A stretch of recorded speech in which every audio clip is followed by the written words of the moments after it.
So I wanted to show you how to get into Wonders. You're going to start in Schoology.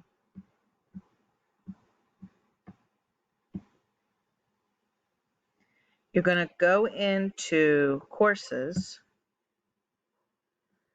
go in to your class, homeroom. Over here on the far left is where you're going to find Wonders. So you have to scroll down until you find McGraw-Hill. And this is what it is right here. It's right under Kids Info Bits. So you click on that. Then you have to launch the app. You will have to do this every single time.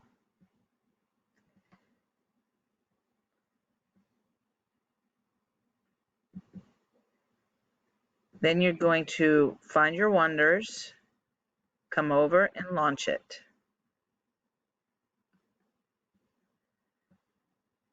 And then just click on Language Arts.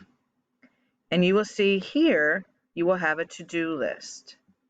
There will be also things like words to know, writing, games, and reading. I will assign stuff for you to do every single day here, so make sure you check back daily. Any questions? Just email your teacher. Thanks.